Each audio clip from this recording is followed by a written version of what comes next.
died.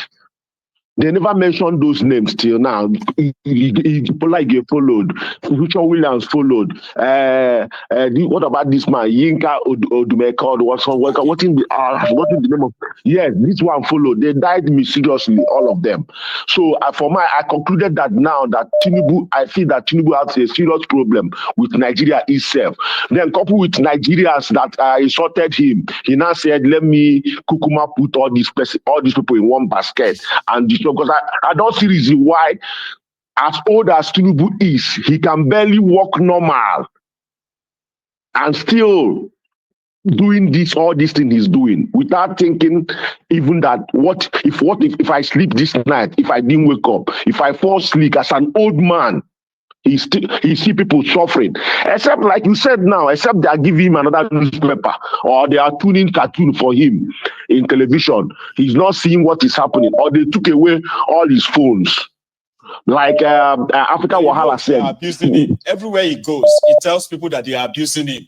Even they are abusing him. Umba in Enugu, that see, I'm giving you governors more money. Even though people are abusing me, let them abuse me. All of you are enjoying the money. You are enjoying. I'm giving you more money now. He knows that they are, you know, in his own case, I think he knows. Go on. Yes, you see, Mba is now under PDP working for APC. When you absolutely, yes, look at the facial expression, he's caged already. If you watch a meeting before Tinubu's to Enugu, when the governors went to visit Tinubu for New Year, he saw Mba. Go watch the video. He's the same spirit, he's cold there. The same thing now. They visited you, cold, and you see this Benjamin, this house deputy speaker in a lower house. This guy from Abia State. Yep. Benjamin Carlo. You see the way he was telling Tinubu, as if he's the one that is hosting Tinubu. He's not the one hosting Tinubu. Tinubu was in PDP state.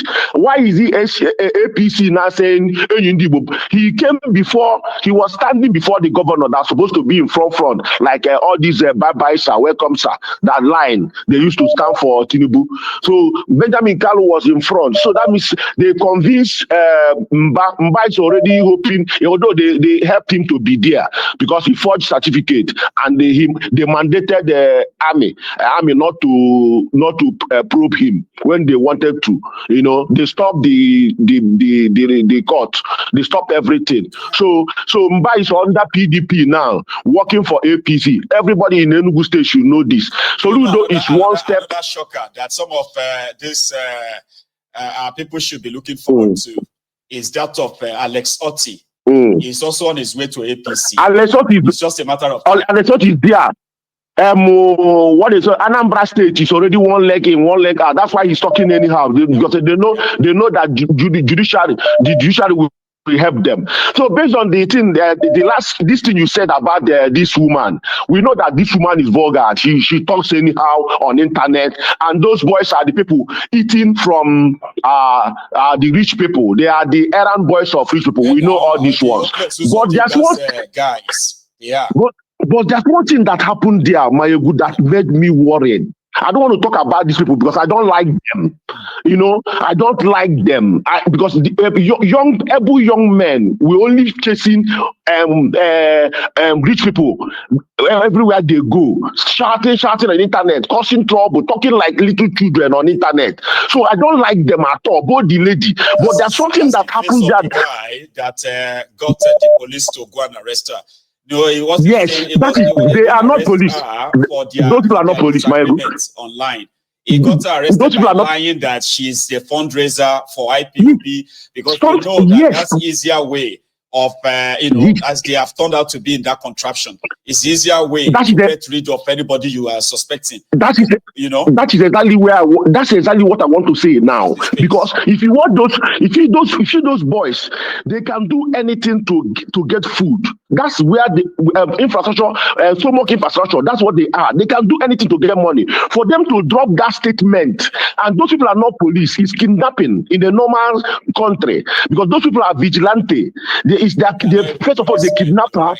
They are not policemen. But that statement they drop to tell that these people are the same thing like DSS, are the same people like other people that are pointing hand at Igbo youth, killing them when they are speaking, when they are doing anything. Once these big men are not comfortable with it, they will hide under and send these stupid boys.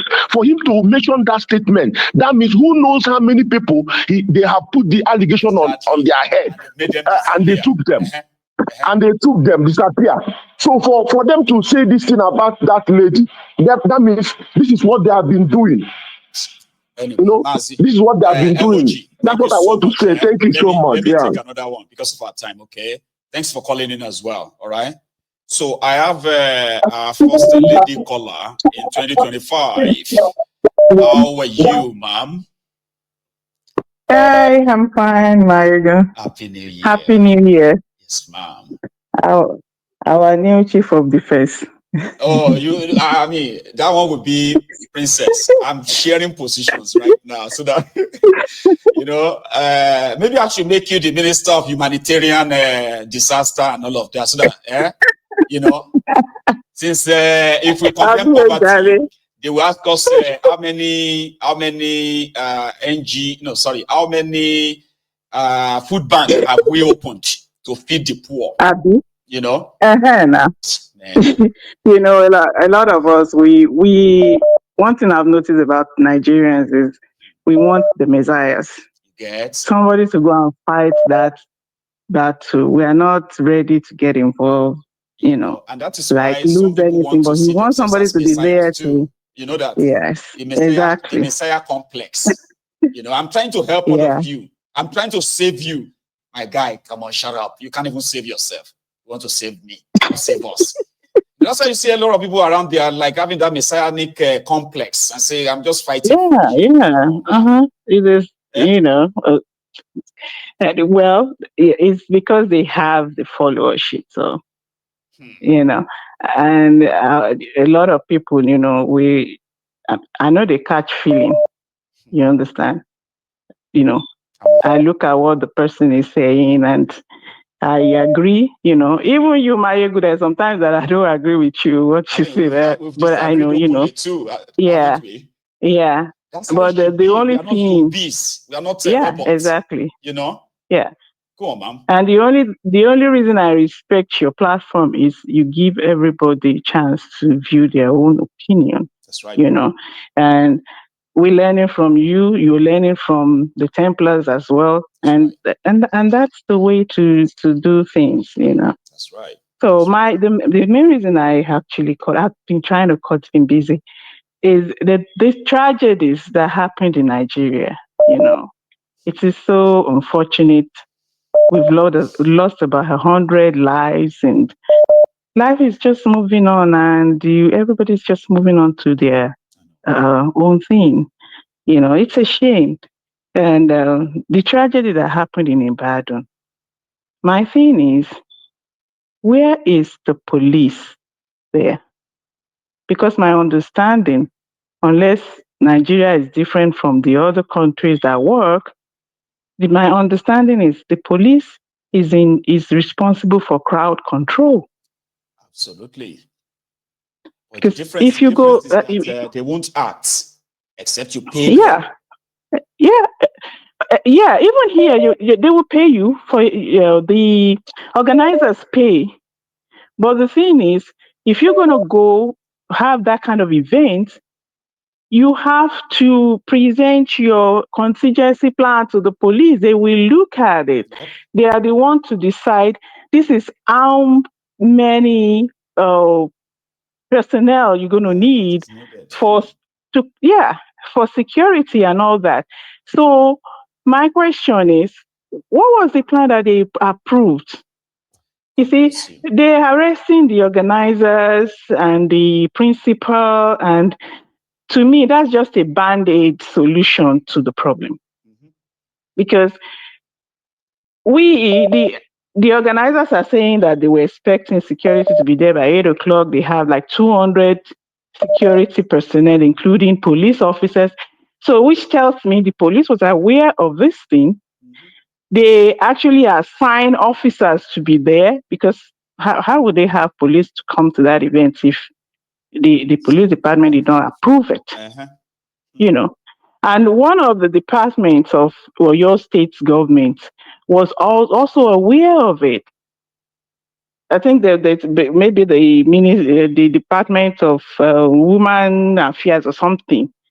I think they said the commissioner, yeah, was telling the Olori that, okay, they are part of this and all that stuff. So that tells me that that thing went through the police. Okay, now this happened. The approval that there was needed. Yeah. That, implementation of that approval was what really messed things up. Exactly.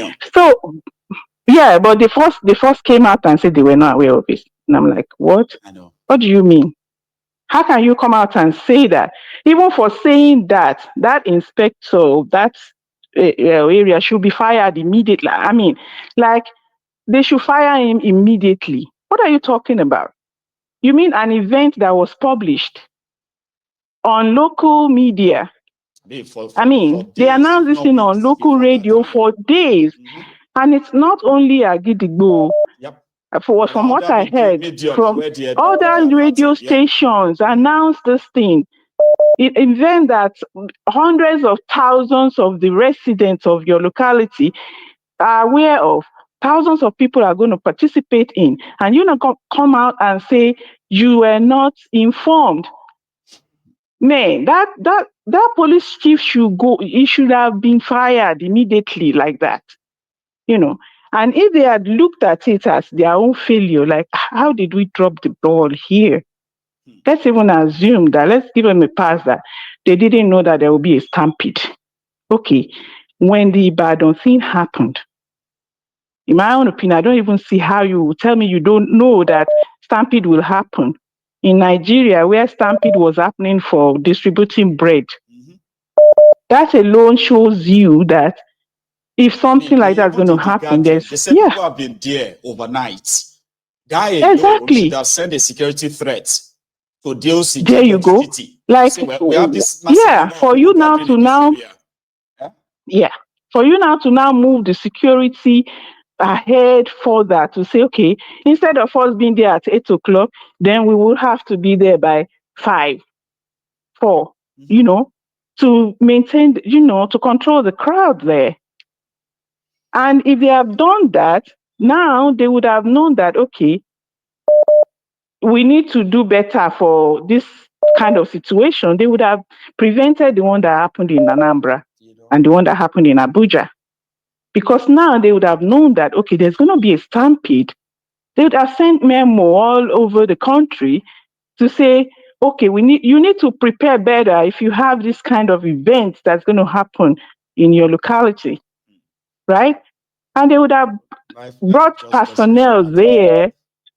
Yeah, maybe earlier, and if they don't have enough personnel, they would have enlist the military and take the soldiers there with their kobokos. And you know Nigerians to be well behaved when they see soldiers, you know. So, and also the parents, you know, Nigerian children are abused. Nigerian children are just abused, and nobody is there to fight for them. No.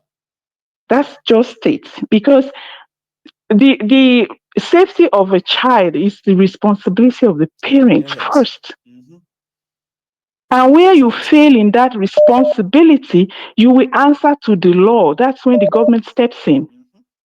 In this country that we live in, and I know that it's the same thing in UK. It is. Yeah. It is. If you took your children, the protection of that child is our responsibility. Yes. We have to answer if anything goes wrong. If you take your children to children's carnival and drop them off there, or just your playground there, and you just leave those children and say, I'll come and get you in 2 hours, what's going to happen to you? Well, number one, it will take the grace of God for you not to lose the custody. For you to get that children back. Exactly. For it. Yes. If anything goes bad. So for every child that lost his or her life in that event, or got injured, they should investigate the parent or the guardian of that child. Where were you when this thing happened? Because if for a child to be stampeded to death, then the parents should be severely injured in that thing. Because if that stampede happened in this country and the child died, you will see that the parents is injured if the parent is not even also killed in that event. You know.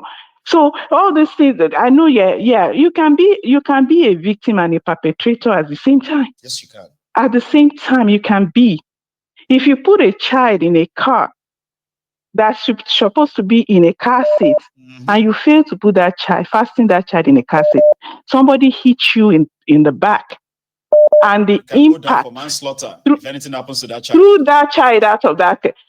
Insurance will pay you money like for the damage and everything else, but you will go to jail for endangering that child's life. Exactly. Well, lady, thank you so much because of our time as well. Okay, it's such a pleasure hearing from you, especially this what you've done this evening, and I bet a lot of people agree with you. Thank you so much. All right, bye, Mariko. Thank you. Enjoy the evening as well. I have another caller. I think this must be. All right, bye. Good evening, Mariko. Good evening, ma'am. How are you? I'm fine, thank you. Happy New Year. Happy New Year. I know. You made it to this time, and it's great that we are here. You know, like that's what I told everyone.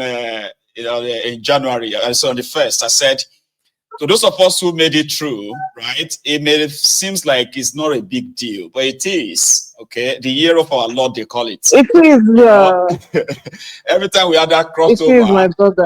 There are many things that we possibly just escaped, like consciously, unconsciously. But here we are, strong, firm, and still focused. Charm. Yeah, firm and still very focused and not delusional, but regards to our situation. You know, so we don't look like what we have been through. So that's why we have to say congratulations that you made it through. Thank God, you know. Thank God, thank God for you too. Thank God for the Templars. Thank you so much, Charm. Please. There's so much I want to talk about. You know, yesterday you had the whole program, and there were things that I really wanted to talk to you about. Right. But before I even get into the main reason why I called, you see, I like the lady that spoke before me. You know, she's very empathetic. You know, really concerned about the children and all of that.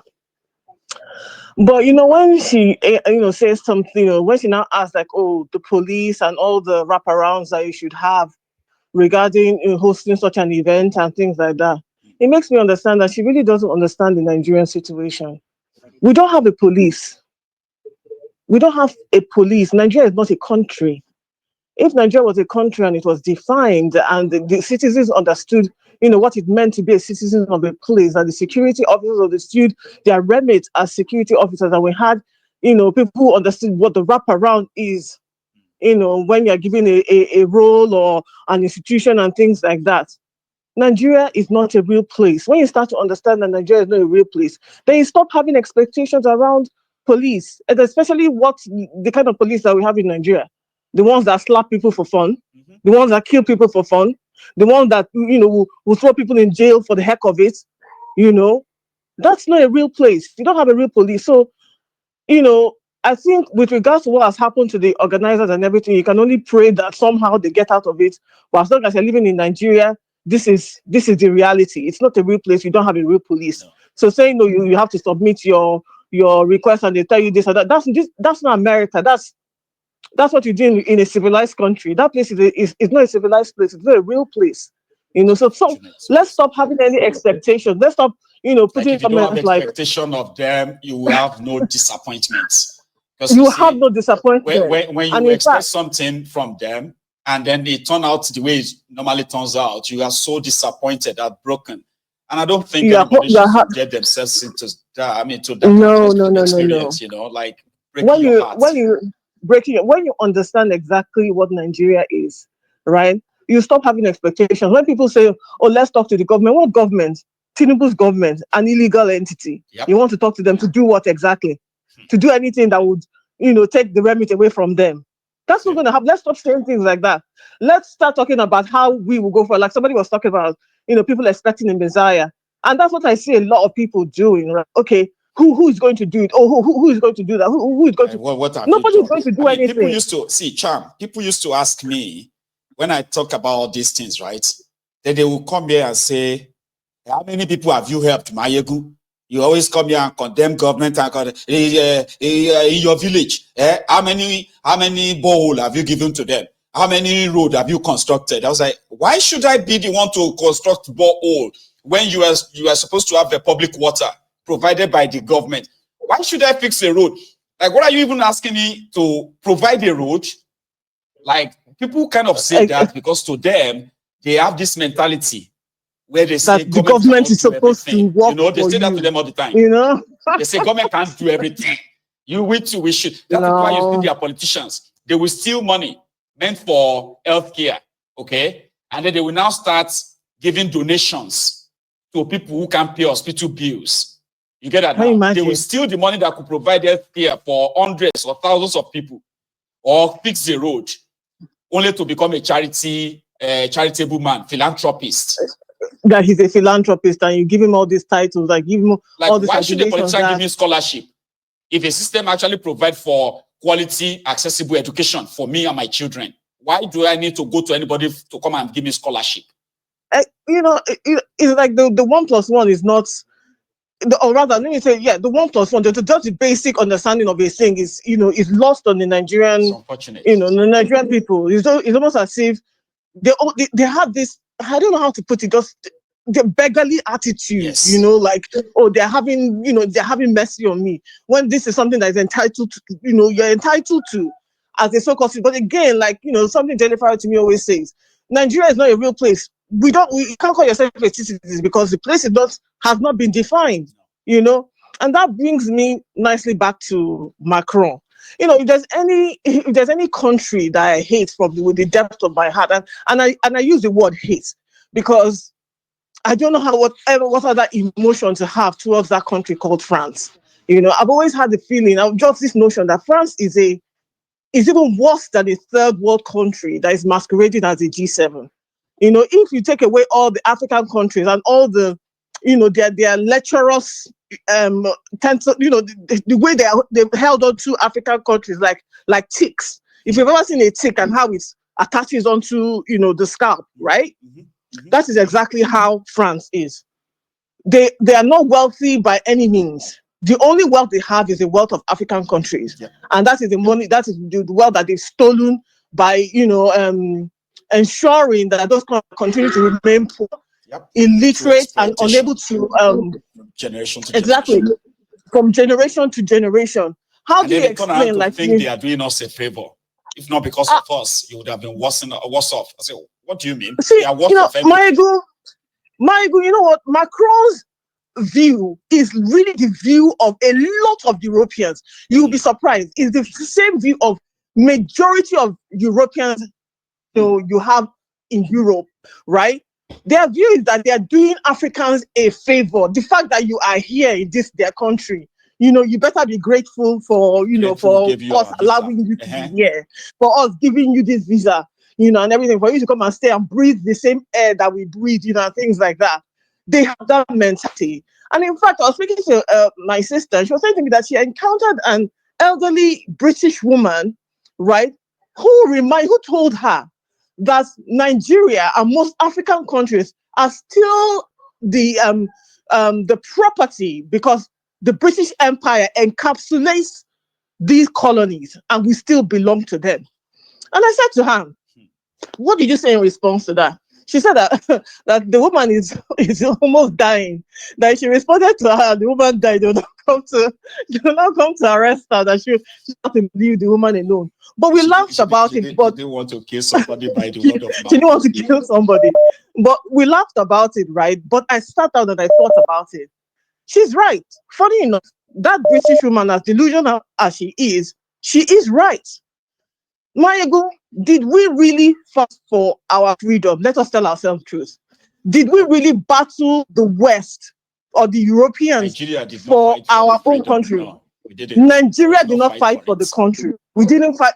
Exactly. So when they say what they say, they know what they're talking about. Because when you fight for your country, when you fight for it and you fight for it in a way that you take it away from them, and they know that they have no claims to you, you will move differently. You see, as Nigerians, we're not moving differently. We're moving exactly the way they want us to move. Yes. And that's what a lot of people don't understand. When you say things like, France is the one, funding those terrorists, I believe you me, they are the ones funding those terrorists. Those areas that you have resource-rich communities where you have terrorists that have taken over, listen, the terrorists are not doing anything with those resources. There's somebody that is taking those resources. Yes, no. Therefore, it is only easy for you to put two and two together is that they are being funded by whatever entity those resources are being beneficial to, okay?